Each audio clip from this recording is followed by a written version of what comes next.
Queridos amigos de Reacciones, estamos comenzando una nueva temporada. Vamos a tener una serie de temas bien interesantes que van a estar basados en el Éxodo. Justamente el tema de este nuevo trimestre, el Éxodo de Egipto. Y hoy nos encontramos en el episodio número 1, que está titulado Opresión, el trasfondo y el nacimiento de Moisés. Sin duda que vamos a aprender muchísimo a lo largo de estos meses y también de cada uno de los episodios. No se olviden que tenemos una cita todos los lunes en punto de las 7 de la noche a través de Facebook, de YouTube, donde estamos como Asociación Norte de Chiapas, y en Spotify como Adventistas Norte de Chiapas. También quiero compartirles el texto clave que vamos a tratar de memorizar durante esta semana de estudio. Es un poquito largo porque es un par de versículos, de hecho, que dice de la siguiente manera: los israelitas, gimiendo a causa de la servidumbre, clamaron, y su clamor subió hasta Dios con motivo de su servidumbre. Dios oyó su gemido y se acordó de su pacto con Abraham, Isaac y Jacob, y miró Dios a los israelitas y reconoció su condición. Éxodo capítulo 2, versículos 23 al 25. Es para mí un placer, como siempre, darle la bienvenida a esta conducción al pastor Carlos Castillo. Gracias, Pastor Roberto. Un gusto estar contigo y, por supuesto, comenzar una nueva temporada donde sin duda vamos a aprender mucho.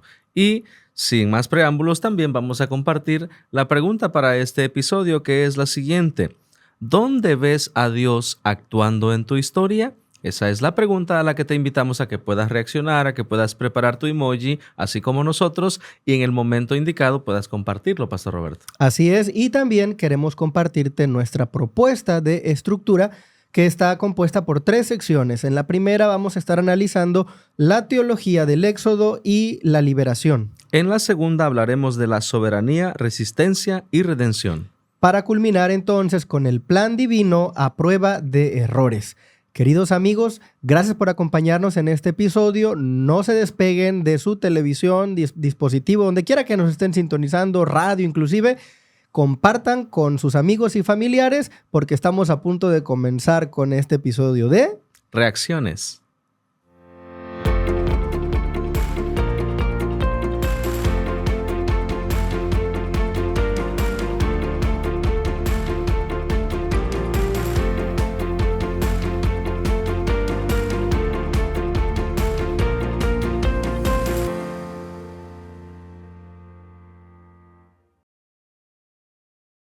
Bueno, vamos a comenzar con la primera sección, que está titulada Teología del Éxodo y Liberación.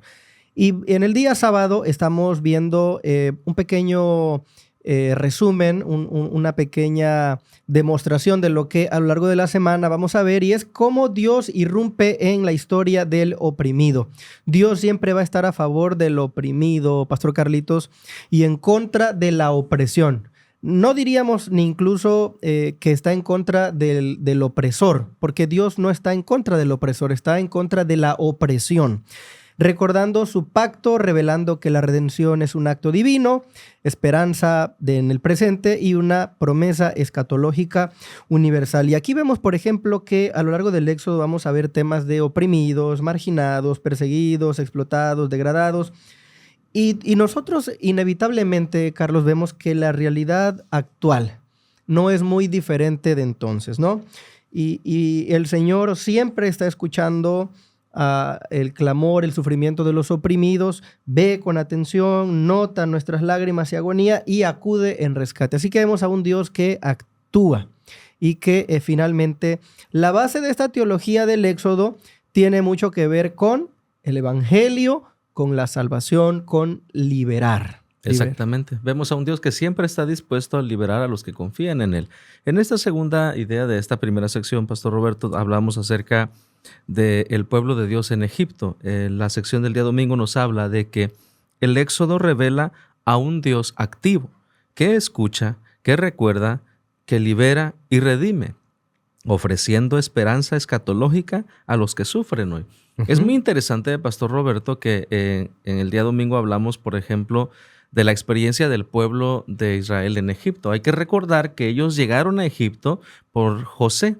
por José, justamente hablando de su padre, hablando de sus hermanos, toda la familia llegaron en esa época que la historia bíblica marca que hubo una hambruna. Exacto. Y que José prácticamente fue el proveedor al ser el segundo en Egipto para todo este pueblo.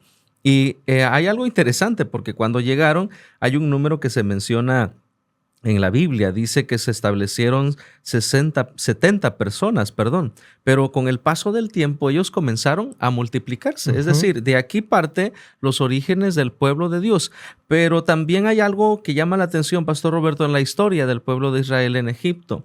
Después de que José muere, prácticamente había llegado al olvido. Esto nos da la idea de que había pasado un poco de tiempo y que obviamente en el imperio egipcio también los reyes iban pasando de uno a otro el poder y que en esa transición llegó al olvido el hecho de que existió quizás José y de la influencia de José y aún más tú nos mencionabas el mismo Dios de José y cómo esto llegó a ocasionar, Éxodo 1, 8 al 11 describe que pusieron comisiones de tributos para que el pueblo de Dios se molestara, es decir, que ya no estuvieran incómodos. Bueno, los egipcios ven que se están multiplicando, los israelitas dicen, no, estos en algún momento nos van a hacer guerra, van a acabar con nosotros, no podemos dejarnos y comienza la opresión, Pastor Roberto. Sí, era una situación que podía salirse de control. Exactamente. Entonces ellos tomaron la decisión, vamos a someter a este gran número de personas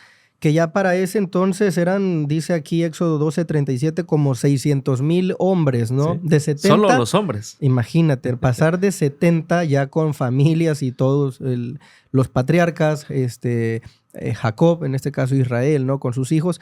Ahora hablar de 600,000. Y me encanta la relación que hay con el lenguaje de la creación porque dice que ellos se multiplicaron. Justamente lo que pasa en la creación. Dios manda al ser humano, multiplíquense, ¿no? Vemos de nueva cuenta esa temática importante de un Dios soberano, un Dios de la creación, que le encanta el crecimiento. Y lo que mencionabas, ¿no? Empieza a haber hostilidad porque hay un faraón que no conoce a José, pero platicábamos antes de entrar aquí al programa que no se trataba tanto de que no conocía a José, sino de que no conocía al Dios de José, porque finalmente de eso se trata, ¿no? Sí, sin duda alguna. Y por supuesto también al finalizar esta primera idea de la estructura, les recordamos la pregunta de este episodio. ¿Dónde ves a Dios actuando en tu historia?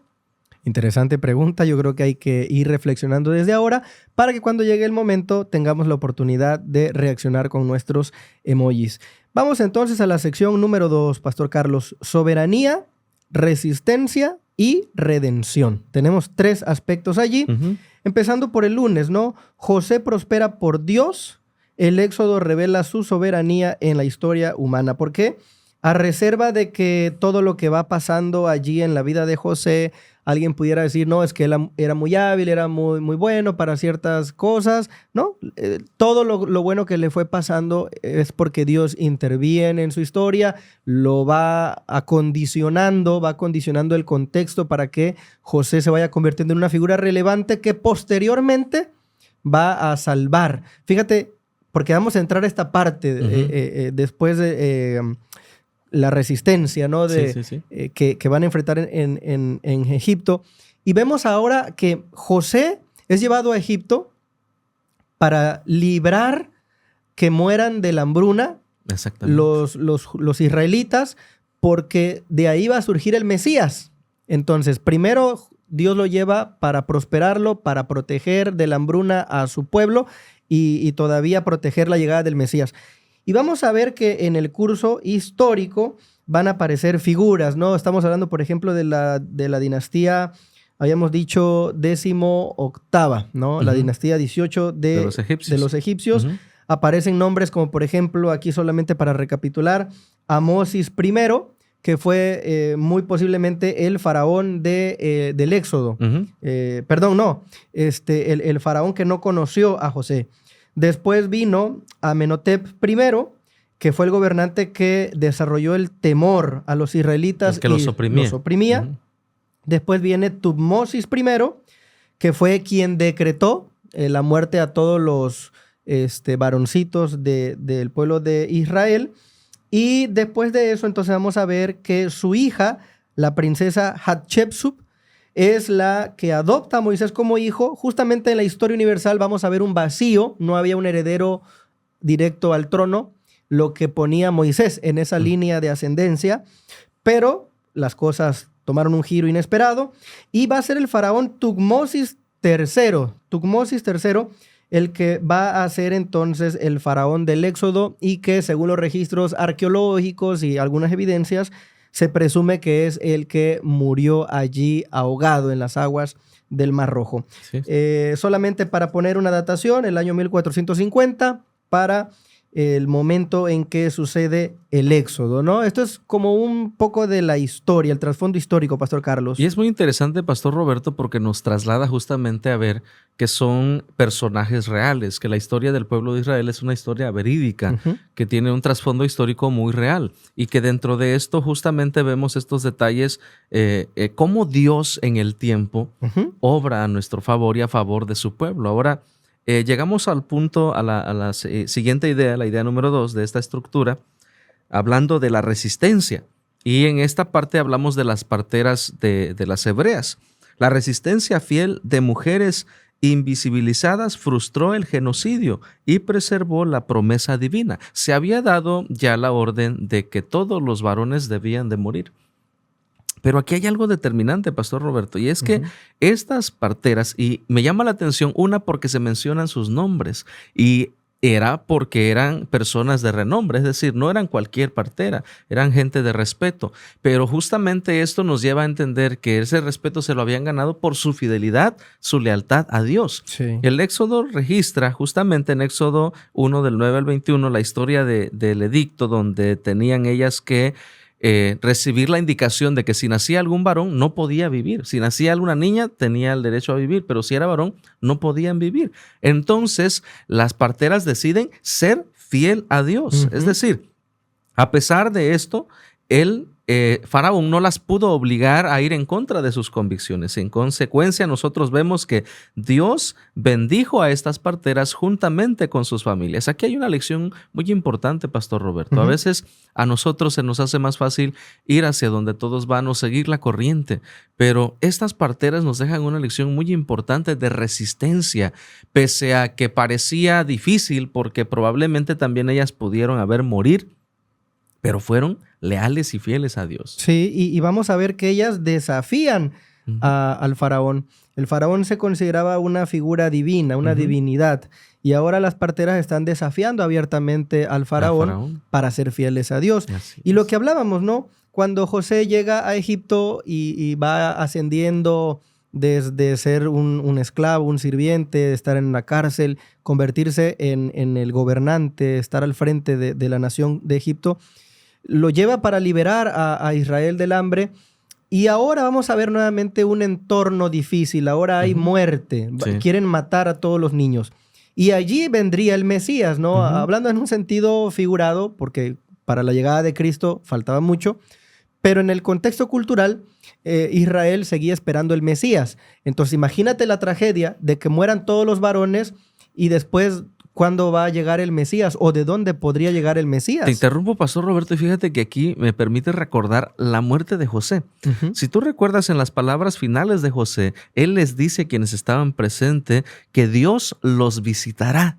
Y esa parte se cumple con Moisés. Dios los visitará. Es decir, Moisés es el visitador de parte de Dios que venía con el propósito de liberarlos. Va a levantar un caudillo libertador. Exacto. Y mira que la manera en cómo se refiere la palabra de Dios a Moisés es un niño bueno, ¿no? Un niño bueno. Como volviendo a la creación en la expresión de cada día al final, ¿no? Y era bueno en gran manera, y vio Dios que era bueno. Y hay una conexión que nos muestra entonces a la providencia divina guiando a Moisés desde el Nilo, que era un entorno peligroso. Nosotros podemos ver, ¿no? La evidencia, allí está la naturaleza, la geografía, de que era un lugar de muchos peligros, pero Dios lo libra y entonces lo va a llevar hasta al cumplimiento de la misión de liberación. Y es eso precisamente, ¿no? Vemos, por ejemplo, una vez más la soberanía de Dios a través de este niño bueno, como hemos repetido una vez más. Y a mí me encanta, yo hice esta conexión. Antes de convertirse en el libertador de Israel, Moisés tuvo que vencer la muerte. Así es. Estaba condenado a morir, pero venció la muerte porque hubo provisión, una canastita como el arca de Noé, y ahora es llevado al mismo palacio de donde proviene el decreto para matarlo. Y Jesús, el Mesías verdadero, cuando viene a la tierra, tuvo que vencer la muerte para ser nuestro libertador del pecado. Así que vamos a ver también aquí en Éxodo una intención bien definida de hablarnos del evangelio de la salvación, ¿no es cierto? Así es, Pastor Roberto. Y también es una conexión doble, porque prácticamente en la última parte de la estructura final que vamos a ver, vamos a mencionar parte de esto. Sin embargo, vamos a recordarles que puedan reaccionar y puedan dar respuesta a la pregunta de este episodio. ¿Dónde ves a Dios actuando en tu historia? Y yo sí quisiera compartir, Pastor Roberto, vamos a invitarles a todos que puedan preparar su emoji, puedan preparar su respuesta. Estamos por llegar a la tercera parte de esta estructura y me gustaría compartir esta parte de manera personal. Y yo compartiría el emoji de un niño, recordando una historia que mi madre me contaba, Pastor Roberto, de que cuando nosotros éramos pequeños, nos librábamos de ser mordidos por una serpiente. ¿Cómo Dios está actuando en tu vida? Tal vez parece algo insignificante, tal vez son peligros normales, pero cuando Dios tiene un propósito para ti, aún aquello que te pudo detener en tu infancia, Él lo va a alejar. ¿Por qué? Porque tiene un propósito para tu vida. Sin duda. ¿Cómo veo yo a Dios actuando en mi historia desde mi niñez? Tal vez pensando en que algo trágico pudo haber pasado, que parece tal vez diminuto, común o normal para muchos, pero que trae una trascendencia, porque a donde Dios nos ha permitido llegar, ahora podemos decir, el plan de Dios, la voluntad de Dios es que estemos aquí. Amén. Qué bonita reflexión. Y Dios siempre nos está cuidando, ¿no? En todas partes. Bueno, amigos, ustedes qué emoji eligen, por favor, déjennos saber en la caja de comentarios. Pongan ahí su reacción, su emoji. Yo voy a utilizar esta nubecita y con truenecitos y lluvia, ¿no? Porque yo veo a Dios actuando en mi vida, en mi historia, en los momentos más difíciles. Amén. Cuando hay dificultades, cuando hay un clima gris, cuando hay quizá decepciones. Entonces es allí donde yo puedo ver, ¿no? Más fuertemente la mano de Dios obrando en mi favor. Y estoy seguro que cada uno allá en casita también tiene un testimonio. Amén. Qué bendición. Vamos entonces, Pastor Carlitos, el tiempo está apremiándonos. Sí. Vamos a la última sección. Plan divino a prueba de errores. Y allí en el día jueves tenemos la idea de que el error de Moisés no detuvo el plan divino de redención para Israel. Aquí observamos a un ser humano normal, con defectos, con Así es. emociones. Moisés expresa prácticamente ese enojo cuando observa, dice que estaban matando a uno de sus hermanos, y él se enoja y lo mata. Y esto por segunda vez ocasiona el hecho de que a Moisés también lo quieran matar, porque esto llega a los oídos de Faraón y como que comienza el plan de su vida como que a salirse de control, ¿no? Sí. Tal vez él pensaba llegar a ser un dios en el asunto de los egipcios, pero ahora todo se sale de control. Él ocasiona la muerte de un egipcio y esto lo lleva a huir. Algo relevante en la historia de Moisés, Pastor Roberto, que se secciona en sus 120 años de vida en tres partes. Okay. La primera parte es la que él pasa como egipcio, siendo adoptado, viviendo en el palacio. La segunda parte es aquí, cuando él comete el error de matar al egipcio y huye. Sí. Y esta experiencia es bastante interesante porque ahí él vivió una experiencia muy cercana a Dios, una relación con Dios muy íntima. Definitivamente. Y luego vamos a ver que el periodo que más explicación abarca en la Biblia, en el Pentateuco, serán estos 40 años en el desierto ya con el pueblo, ¿no? Sí, los últimos de su vida. En el peregrinaje, ¿no? Y esto nos revela algo interesante, que solo Cristo es completamente inmune a la influencia del contexto de su entorno. Moisés era un líder espiritual, pero también tenía errores, tenía orgullo. Él tenía que pulir todos estos defectos de carácter para convertirse en el libertador que Dios quería. Así y es. finalmente, pues recordar un poco, ¿no? Por ejemplo, en el día viernes, que el sufrimiento humano es temporal. Así es. La fidelidad divina es eterna y en el desenlace del gran conflicto pues se levanta victoriosa sobre el pecado. Amén. No cabe duda que Dios tiene un plan maravilloso, nos está dejando ver el corazón del evangelio en estos primeros momentos históricos de la vida de Moisés, del pueblo de Israel, y vamos a ir desmenuzando poco a poco, ¿no?, todo lo que hay aquí en este gran viaje del éxodo de Egipto. Y Así Pastor es. Carlitos, yo creo que pues llegando ya a esta parte final, disfrutamos de comenzar esta nueva temporada y les invitamos, queridos amigos, para que ustedes también allí puedan estar acompañándonos constantemente cada lunes en punto de las 7 de la noche. Seguiremos teniendo estas reflexiones. Pastor Carlitos, ¿alguna reflexión final? Claro que sí. El éxodo de Egipto es una historia extraordinaria. A mí me fascina, así que les invitamos a que no se pierdan en un episodio de reacciones por las redes sociales, en Facebook, YouTube y también en Spotify. Les animamos a estar todos los lunes en punto de las 7 p.m. y pues seguir aprendiendo juntos. Pues no nos queda más nada que decirles que nos vemos en la próxima y esto ha sido Reacciones. Los grupos pequeños son para orar y estudiar constantemente la verdad. Para Jesús muchas vidas ganar y con gozo su venida recordar. Yo quiero ser un miembro involucrado